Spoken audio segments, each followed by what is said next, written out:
Well, now for a glimpse into the world of the forthcoming so-called super consoles. Are they all they're cracked up to be? Here's Bad Influence.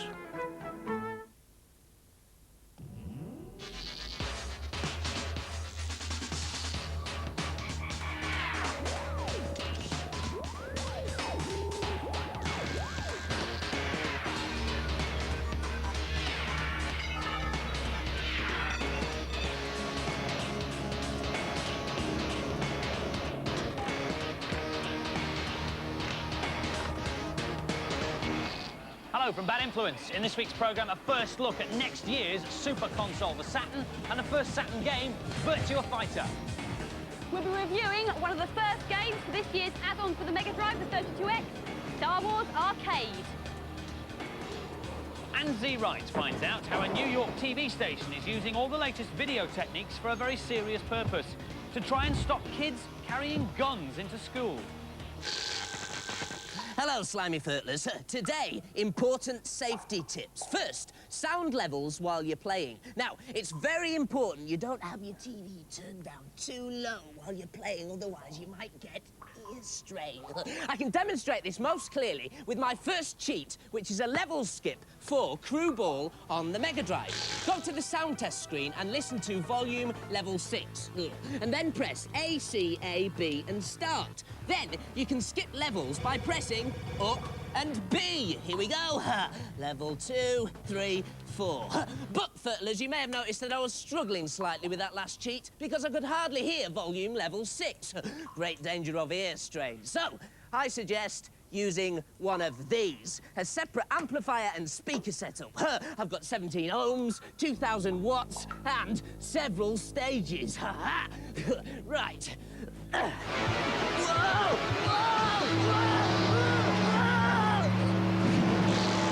OK, well, let my little poisson hold perfectly still, and I will create. Here we go. Hello, Violet. Now, unlike my old-fashioned friend here, I've moved on to a more modern way of painting. So, if you fancy making your own Christmas cards this year, have a look at this. It's called the Art Pad. You plug it into your PC and use this pen to draw on it. It comes with a paint package called Dabbler. First of all, I always put my paper angled when I draw on it, and that's what I've done here, and I can actually do that on the screen as well. Here we go, just angle that slightly, and that's much easier to draw on now. Also, I can choose the texture of the paper I want. I open this drawer at the top. There's a whole range of different textures, but I'm going to choose canvas, because I'm going to be using oils a little later on, and that's very important for oils. Now, to show you one of the best things, I use the crayon facility, about the Art Pad is the harder you press, the harder it comes out, and the lighter you press, you get a much lighter touch. Not much so far, but we'll see what we can do about that. If I pick up the spray paint and a nice orangey warm glow for the background, you can hear the sounds as well, of course. That's excellent. Give myself a little background. Press harder over this side, so we give it some dimension to the picture. Now, moving on to my oil paints. There you go. Now, you can either paint normally with oils, or you can do what I'm doing here and choose one of the styles that come with the package. This is the Impressionist style. So you don't have to paint all these little bits by hand. You can just use the pen and it will automatically make it look a bit like an Impressionist picture. Now, next I want to do some baubles. So open the drawer here for all the different colour palettes and choose a much brighter palette for some nice bright baubles. And I'll paint with normal paints on this, so just choose my brush and I pick a red for the baubles, and I think I'll have 5 of those. So that's 1, 2, 3, 4, 5. It's beginning to look a bit better now. Oh, and a star at the top of the tree. There you go, lovely star. So, but it looks a bit rough, and I can actually improve it a great deal by picking this little water droplet. Now, when I've got the water droplet tool, I can just smudge around the edges there, or give the star a bit of luminance around the edge so it looks like it's shining out brightly, and just make the baubles look, you know, less brash, I think. It's lacking a certain something, and what I think it's lacking is tinsel. So if I go back to the oil paints and open my drawer here, I can choose a pointillist style. Now, the pointillism was something that was very popular in the 19th century. Basically, to you and me, it's just like a load of painting with a load of little dots. But it's perfect for tinsel. Nice fat tinsel with my pointillist style. And there you go, the perfect Christmas card, ready for printing out. Violet, Violet, I've finished. Come on. Let's have a look. Have a look at this. Now, you did a technique called pointillism, didn't you? Yeah. I call this pointless. Look and learn. Look and learn, Violet. The latest add-on for the Mega Drive, the 32X, hits the shops this weekend. More about the system itself later in the programme, but for now, our first 32X review, Star Wars Arcade. It's an arcade game about the Star Wars story. Who'd have thought it? With the details, here's Adam.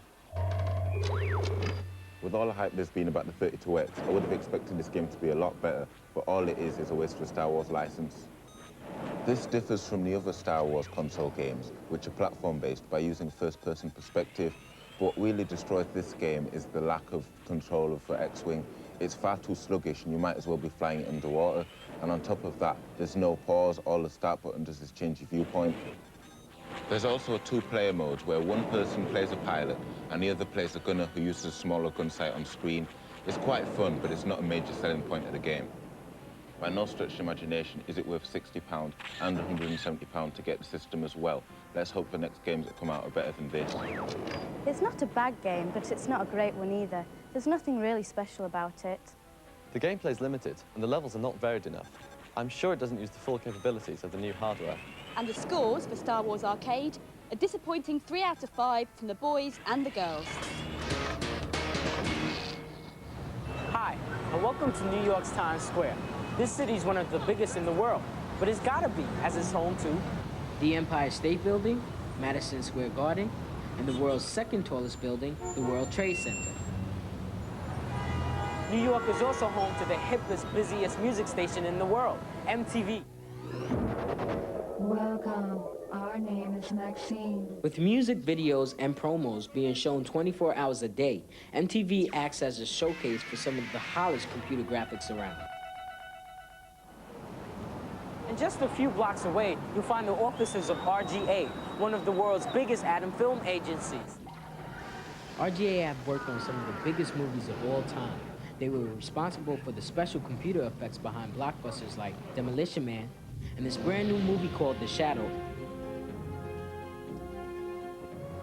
But now these two pioneering companies have joined forces to combat a problem that's plagued New York for years: guns. This is the Times Square body clock. 15 young people are shot and killed every day in America. MTV and RGA decided to produce this hard-hitting video together to warn kids about the dangers of getting involved with guns. In the movie, two street kids get into an argument that ends with devastating results. Computers were used to draw chalk line drawings around the characters as they go for their guns, emphasizing the point that as soon as you touch a weapon, you're as good as throwing your life away. RGA used a technique called motion capture to produce real-time computer animation. Stuntmen were connected up to this magnetic sensor rig and copied the movements of the actors in the film exactly to produce the computer chalk lines. A sensor was placed at all the vital points on their bodies and connected to a computer. Then the stuntman stood near this black box which radiates a magnetic field and acted out the actions as the computer records their movements. Okay, stand up. Move your left arm up and down. After the motion capture information is saved, it's brought into the computer edit suite to be tidied up. One of the problems we get with motion capture is instability in the motion. You see here in this scene that the leg at one point is jumping up just for 1 or 2 frames, and this is totally unnatural. This is due to the fact that we're using a magnetic field to capture this motion. The magnetic field is not very stable. For example, if you have some metal in the floor, that will create this kind of instability. So what I can do is just to move this point and to put it back where it should have been. So now that I did that, everything should look much better. Yeah, it's not jumping anymore. The final stage is to match the finished computer graphics with the film. In most cases, the motion capture was shot first and the actors directed afterwards. But here, for the close-up, that would have been too difficult as the film would have had to fit inside the lines perfectly, requiring many takes. So they simply drew around the figure afterwards. The film's been shown on MTV for 6 months now, and the clock's still rolling on. But it's hoped that with the new mix of computer technology and video, that the message will eventually get through.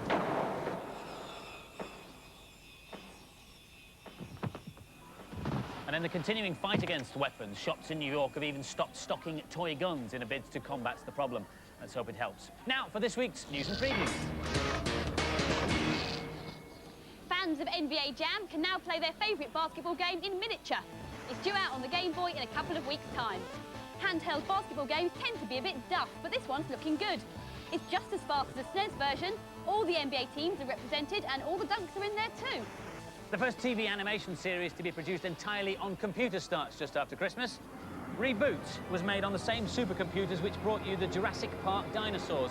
It's the story of Bob and Dot, two sprites who live in an incredible high-tech metropolis called Mainframe. As with all good stories, there's an evil baddie. This one's called Megabyte. Watch out for Reboot from January the 3rd on CITV. A bunch of ex-Games journalists have released their very own game for the Amiga. Fed up of reviewing other people's efforts, they've formed their own production company, Binary Asylum.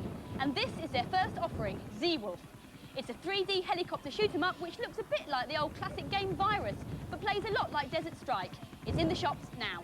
Thurtlers, another important safety tip. When you're playing, don't let your fingers get too fast. It can badly strain your joypads.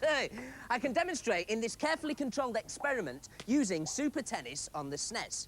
Now, during a game, press Select, then go over to Controller 2 and press RR left down BALL, and you'll hear some applause. Then go back to Controller 1 and press B or A, and you'll get 4 rows of 8 characters. Now, these are the player's stats, and you can alter these by pressing X. There we go. And it makes your opponents really fast. Just watch this. Wow, look at that serve. Hey! And now, on with the demonstration.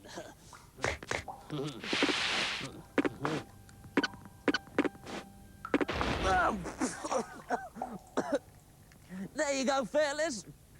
Proof positive that excessive speed can seriously damage your joypads. Oh, and please, I am a highly trained joypad operative. Do not try this at home.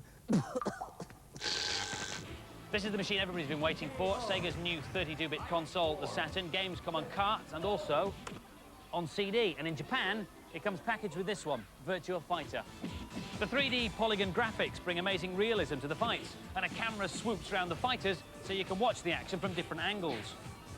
There'll be plenty of arcade releases too. The latest Virtua arcade game, a futuristic police shoot-'em-up called Virtua Cop, will make it onto the system, as will this one, Virtua Fighter 2. These amazing and exclusive first-look pictures are straight from the arcade headquarters in Japan. They're so new that the arcade machine hasn't even been released yet.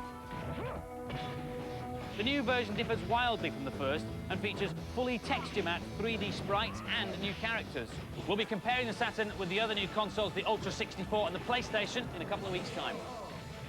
To bridge the gap until the Saturn's official UK release next year, Sega are releasing this today. The 32X add-on for the Mega Drive. You simply plug the 32X into your Mega Drive, and then you connect the video output of the Mega Drive with the 32X, like so. Then you slot in the cart. It combines the graphics of the Mega Drive with the 32X, as well as Star Wars Arcade. Sega will be releasing 2 other games for it before Christmas. Doom is a conversion of the classic PC game, and this one, Virtua Racing Deluxe, features more tracks and 2 brand new cars. More Mega Drive news, except it's not a Mega Drive, it's a Scorpion. It's the first non-Sega Sonic-compatible console. Made by a British company, it comes complete with 2 of these 6-button turbo joypads. It looks like a Mega Drive and it plays like a Mega Drive, but it does have some extra features as well. I'll just switch it off and turn it over to show you. Now, on the back, there's a hidden panel, and the idea is when you buy a Scorpion, you'll get a free game built in. What will happen is the shop owner will remove this panel, as we've done already, break open a normal Mega Drive cartridge, and that's what the inside of a Mega Drive cartridge looks like, and then just plug it into your Scorpion like that. And then when you switch the machine on, you'll get the free game. If you want to play another game, though, you plug it in the top as normal, and it'll bypass the free game. Clever. There's also a built-in games converter. It's on the side here, underneath this panel. There's a couple of switches, and you put them in different positions to make the Scorpion compatible with virtually any Mega Drive game from anywhere in the world. Now, to test it, we're going to use this, which is our pre-production copy of Earthworm Jim. This is designed for use on the American system only. If you plug it into a UK Mega Drive, you get this on the screen. Developed for use only with the NTSC Genesis systems. NTSC is the American TV system. Ours is called PAL, and Genesis is what they call a Mega Drive in America. So, if this works, when I plug it into the Scorpion, it should work. And hey presto, it does. We decided to give the Scorpion the ultimate compatibility test. So we plugged 32X into the Scorpion, like so. Oh, and then we came across, well, quite a major problem, because as you can see, the video connector clearly won't fit. So we had a special lead made up, and it still didn't work. So whatever else is good about the Scorpion, it won't be compatible with the 32X. The Scorpion will cost you about £70, but you might have trouble getting hold of it because shops that normally sell Mega Drives perhaps won't stock it. You might find one in Beatties, but beware, it's an unlicensed product. That means if anything goes wrong, you might have problems putting it right. And now for some more games reviews. Club Drive for the Jaguar has 4 race areas, all set on the west coast of America. There's no course to follow, you can go anywhere you fancy, but the aim of the game is to collect as many coloured balls as possible. Here's Chris. This game seems a bit pointless. It's a driving game, yet for no apparent reason you have to collect Powerballs, and when you do find them, they don't appear to do anything. You can also play it as a straight racing game, and these are the streets of San Francisco. It's nice that you've got the freedom to move around, but because there are no other cars on the streets, there's no real objective to the game, and it can become very frustrating. The car is very difficult to control as well. It takes a lot of practice, and even when you're used to the steering, you still crash into walls you thought you'd avoided due to the bad collision detection. In fact, the only other vehicle on the streets is this tram, which I've just driven straight through. This is a 2-player option called Tag. I'm player 2, and I have to hit player 1 to make him it. And it's quite good fun, for about 2 minutes. Any new console needs some really good games to make it a success. Unfortunately for the Jaguar, Club Drive is not going to do the trick. It's an original idea for a game, but it doesn't work because the graphics are so poor. This is a waste of plastic. The gameplay is pathetic and it looks terrible. Nothing turbocharged about the scores. Club Drive gets the lowest possible 1 from the boys and the girls. Boogerman is described as a pick and flick adventure. He flicks balls of snot at his enemies, and he also seems to have rather a lot of flatulence. How terribly unpleasant. Here's Emily. This is a little boy's dream come true. You can do all the things your mum would never let you do in polite company. The best power-ups are the chili peppers, which give you a turbocharged dose of wind so that you can fly. The whole game is disgusting. The toilet humour is carried on throughout the game, and after a while it will begin to get on your nerves. Once the novelty value has worn off, which it will do pretty quickly, all you're left with is a bog-standard platform game. 25 levels of toilet humour, no thanks. This one's for silly schoolboys who giggle at naughty words. It's just stupid. Scores then. Boogerman gets a smelly, snotty old 3 from the boys and the girls. Furtlers, my last important safety tip. Don't stare at your TV screens too long. This TV was looked at too long, and look what's happened to it. The middle bit, where people look the most, has completely worn out. Now, my TV is looked at by millions of people every week, and as you can see, it's been completely overlooked. It's beginning to fade. I better do today's last cheat before the picture disappears completely. Now, this is a hard one for Mortal Kombat 2 on the SNES, but it lets you play against a new secret character. On the character select screen, just press left, up, down, down, right, and select. Here we go, right, and select. And you'll be whisked into battle with a brand new character, Noob the Ninja. Now, Furtlers, if your TV starts to go grey in the middle, you must immediately take these 3 important precautions. 1, watch round the edges rather than in the middle. 2, never allow more than 2 people at once to watch. And 3, watch by peeking through your fingers rather than giving it a hard stare. Last week's competition prize was one of these nifty little projectors, and the question was, which city has the only IMAX cinema in Britain? The answer is Bradford. In fact, it's at the National Museum of Film, Television and Photography, and if you're ever in Bradford, it's well worth a visit.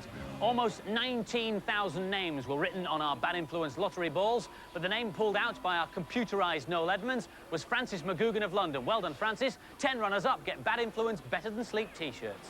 This week's competition prize is a Mega Drive, a 32X and a game for it. And the question is, what is the correct name for the style in which this picture is painted, made up of lots of dots? Phone in your answers on 0891 555 999. Calls will cost no more than 25p and lines close at midnight on Monday. But make sure you get permission from whoever pays the phone bill. Well, that's it for now, but don't forget to watch next week when we'll be getting ready for Christmas with some great present ideas.